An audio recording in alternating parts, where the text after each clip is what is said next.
entry in the illustrious compact class, the Hyundai Elantra certainly has some tough competition that it goes up against, which is why I'm sitting in this heavily refreshed 2014 Elantra. Now, if you guys remember, I showed you guys the refreshed model back at the LA Auto Show in 2013. Hyundai has sent me over a freshly new 2014 Elantra Limited. Now, when you look at the design of this car, it's actually been around since 2011. Right after Hyundai introduced the swoopy Sonata, they basically introduced the smaller version, which is the Elantra, and it basically shows off the company's signature fluidic sculpture design. It's not the 2.0 design language of the new Sonata, but you know, it's actually aged reasonably well. I actually found the look of this vehicle to be a lot better than the 2011 Sonata when they first were introduced that same year. Now you can see in terms of updates, Hyundai has done a good job with keeping this design a little bit fresh this year. You can see the front sports these new projector beam headlights with the LED accents. That's actually only standard on the new Sonata Sport trim, and my tester, that's a limited. You can see the front fascia, the grille's been slightly changed, the fog light bezels have been slightly changed. Looking at the side of the vehicle, Hyundai didn't change the size of this thing. You do get new wheel designs. These limited flanks these new 17-inch dark spoked wheels, while the new Sonata or Elantra Sport has a different design for the spokes. Now, coming to the rear of the vehicle, you'll find darkened taillights and LED accented taillights on the Sport and Limited trims. It makes for a very premium look. It definitely helps the Elantra look a little bit more fresh. Now, unfortunately, there's no chrome exhaust tip on the Limited. You will find that on the new Elantra Sport trim. Now, speaking of the trims, Hyundai reshuffled the trim configurations. There's now the base SE that takes the place of the GLS. There's the mid-level Sport, which has a new 2-liter direct injection 4-cylinder with 173 horsepower, and then of course the Limited, which is kind of like the luxury top of the line model. It goes back to the 1.8 liter 4 and a little bit more of a softer suspension tuning for buyers looking for a luxurious compact entry. Now, in terms of the design, this thing is still very stylish. I like the updates that Hyundai made to it, but let's go ahead and take a look at the inside and see what Hyundai's done to improve the interior. Just like the exterior, the interior of the Elantra represents a stylish and very user-friendly layout in terms of its design and the technology. You can see my tester does come with these leather seats on the Limited trim. You will get leather on the Sport or the Limited, so those of you who want cloth need to go for the SE trim. You also get a very nice powered driver's seat. Now, this is a compact sedan, so stepping in the vehicle is a pretty easy proposition. You just have to kind of duck a little bit just because of that swoopy styling. Now, push button start only comes available on the Limited trim. Mine has a technology package that actually gives you a new Hyundai key. I really like this key fob, much better than the older key fob. So again, if you want push to start, you got to go for the Limited with the tech package. Put your foot on the brake, push the button to start the engine. And then what you're hearing is the carryover 1.8 liter 4-cylinder engine. It's part of the NU engine family, and it's a decent engine for the compact class. Hyundai's been using this engine since 2011. It makes decent numbers, and I'll get into the driving dynamics later. Now, in terms of the interior design, Hyundai didn't really change much, except the one big thing that they improved, besides the touchscreen head unit, they moved the dash vents. The old model, I had a 2013 Coupe that they gave me to test last year. The dash vents were down here. I complained that they were too low. I like to see that Hyundai listened and they moved the vents up here, which is where they should be. It doesn't get blocked by the controls down here when you're trying to get some airflow to your face. Now you can see this Limited model also comes with dual zone automatic climate control. That's also a feature that's only on the Limited. The Sport or SE trim does not have that. Previously, you couldn't even get that on an Elantra when this generation first came out. Now, when you look at the interior quality of this vehicle, it's basically class competitive. There are some hard touch plastics here as expected. This is hard touch down here. This dashboard portion right here is soft touch, but the hood vent right here, the hood cover, is hard touch. One thing I don't really like is the fact that this piece right here is hard touch plastic. I will rest my elbows here as opposed to on the dashboard. It is soft touch right here, and then the window switches. Only the driver's side is automatic up and down. Everything else is just is not one touch, it's just power. Now, looking at the technology features here on the center stack, that 8-inch touchscreen is part of the technology package. If you guys don't get that, you'll have a 4.3-inch screen without nav. It also does have a backup camera, so it does give you a bigger screen. Basically, if you have the 4.3-inch screen, the half-size one, you will get a backup camera. It gives you distance markers, but no trajectory. It's basically just a camera with some guidelines and such like that. It's a decent camera. Now, the navigation head unit is basically the same stuff you'll find in typical Hyundai products. This does have Hyundai's BlueLink telematics systems. You have your multiple different audio sources here that you can go to and of course, you have Bluetooth streaming audio, stuff like that, satellite radio, Pandora. When you go to the map display here, it is a touchscreen as well. It doesn't, have the tablet style thing like, for example, what I showed you in the Civic, the new Civic EXL, but it gets the job done. It's pretty simple to use, and the voice commands work well. I mean, basically, Hyundai kind of just updated the system to their newer head unit, and it works well. The steering wheel isn't really my favorite in terms of the design of it. I much prefer the steering wheel on the new Sonata. You can see Hyundai actually went with the new 3-mode steering system where you can cycle between sport, comfort, and normal. I found that sport offered the best amount of heft. However, the feeling is very artificial. I'll get more into that when we get into the test drive. You do have an active eco button here that will kind of alter the transmission programming, the shift programming, the engine response, stuff like that. A 6-speed automatic transmission only comes on the limited trim. You guys go for the SE or the Sport, you can option for a 6-speed manual as well. Opening there will reveal your USB, your aux port, and then a power outlet.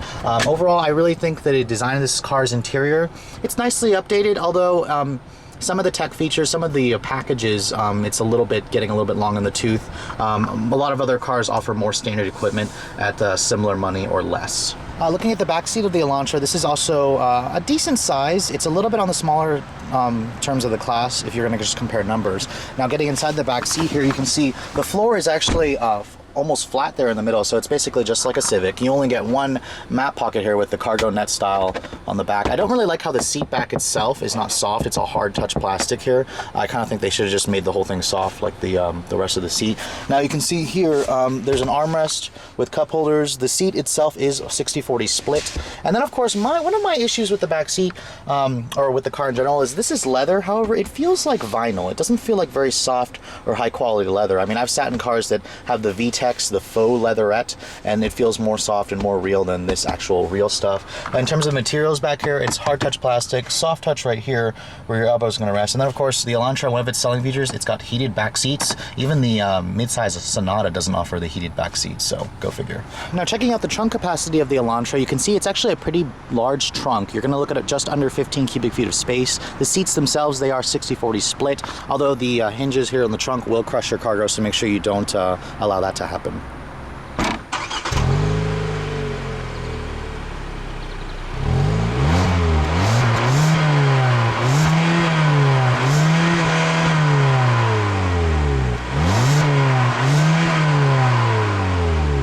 Underneath the hood of the 2014 Elantra, you're going to find a pretty garden variety basic engine that you're going to find in this class. It's a 1.8 liter double overhead cam, variable valve timing, 16 valve 4-cylinder. They've been using it since 2011. It's part of the new engine family. It actually makes a little bit less power this year, 145 horsepower and 130 pound-feet of torque, which is actually down 3 horses from last year.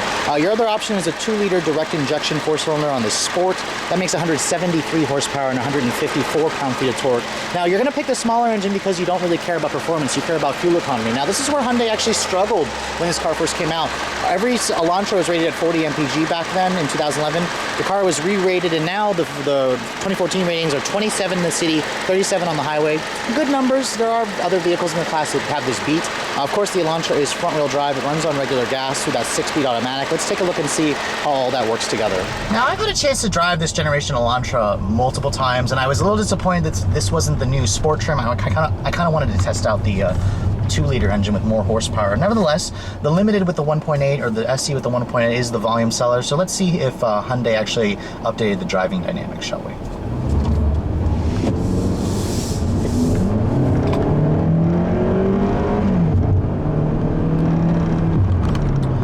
Now, initially, I'm pretty much noticing the car, for the most part, drives the same. The 1.8 engine offers pretty adequate acceleration. It's not really going to blow your mind away, but then again, this is just a commuter car that's going to get you from point A to B.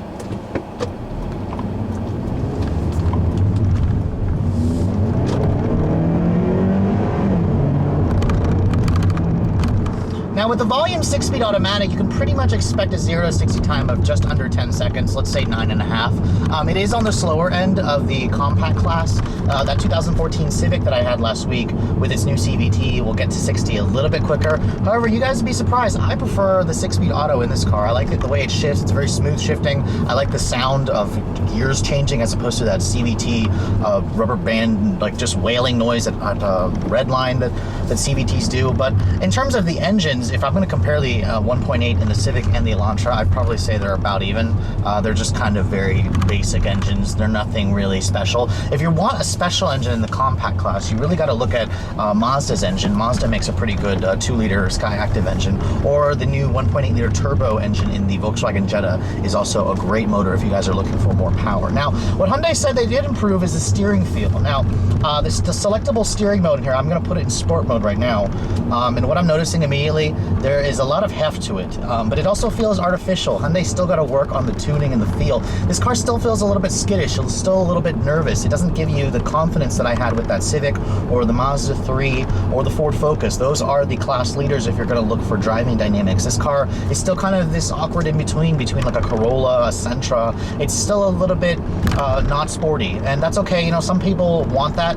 What my issue is the ride quality on the Elantra. It's not the best in terms of ride quality. I mean, this car's suspension in the back is a twist beam semi-independent. That's what you'll find basically on the class below subcompact cars, while some of the Elantra's competitors have a fully independent rear suspension like the Civic, like the Mazda 3, and the ride quality is better. This car tends to crash over bumps, and you do feel a stiffer ride, which is weird because this is the limited model. It should be tuned to be a little bit softer versus the sport trim that has even more different suspension tuning. Now, in terms of visibility for this car, the Elantra does have a little bit of a blocked view from the rear, just from that swoopy styling. The side mirrors, however, are large, and I like the fact that Hyundai added a blind spot mirror on the side, but in terms of driver assistance tech on this car, it's actually not available, so don't expect to find blind spot monitoring, lane departure warning, adaptive cruise control, that stuff, got all that kind of stuff. That's reserved for the Sonata or something that's more expensive.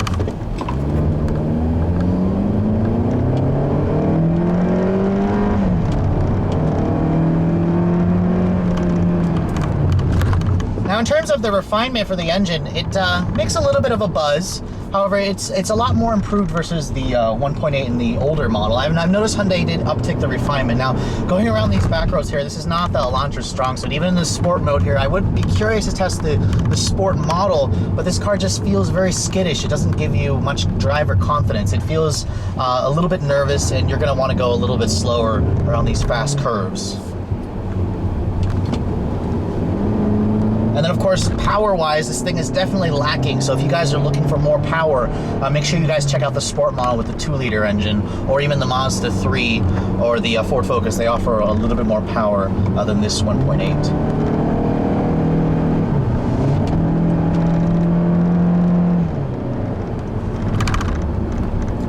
Now, fuel economy is also an area of concern with the Elantra. I mean, a lot of people were complaining that the car's gas mileage was significantly reduced overpromised from the 2011 model. And if I was going to say, you know, over my week's worth of testing, I've been averaging about 25 miles per gallon in mostly city. When I put it up on the highway, I got about 36 miles per gallon. Those are right in line with the EPA numbers. I did a little bit better in the Civic. The Mazda 3, I did a little bit better with that manual transmission model. However, now, coming up to the conclusion of this review, I have to say that the Elantra still represents a solid pick in the compact class. I mean, there's just so many choices. You could even go for the Kia Forte if you wanted a little bit different styling aesthetic. Personally, I like the styling aesthetic of the Kia Forte more, and it also offers the 2-liter direct injection engine with a little bit more power. Now, in terms of price, the Elantra basically spans from about $18,000 for the SE with a manual transmission to just over $25,000 for my limited tester. Now, the Limited itself starts at about $22,400 for the base model, and then of course the tech package is about $2,800. That gives you the nav, that gives you the sunroof, that gives you the push button start. It's a decent value, and it basically makes this car pretty premium in its features. However, it's always going to feel like a compact car. It doesn't fool you into thinking that this is a more upscale car like the Mazda 3 would, or like the top-of-the-line Ford Focus Titanium would. So make sure you keep that in mind. Now, in terms of the competition, the Elantra is on the cheaper end if you're going to buy the car fully loaded.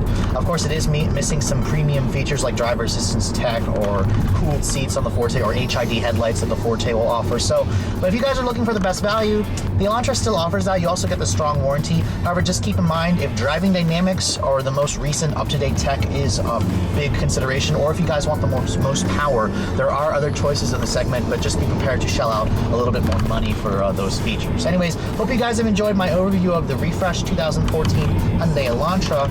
If you are in the market for a compact sedan, which I imagine a lot of you are, be sure you take this one on for a test drive. Just keep in mind that there are other choices depending on your needs if you want something that's more fun. Thanks so much for watching, guys. I'll catch you all in the next review.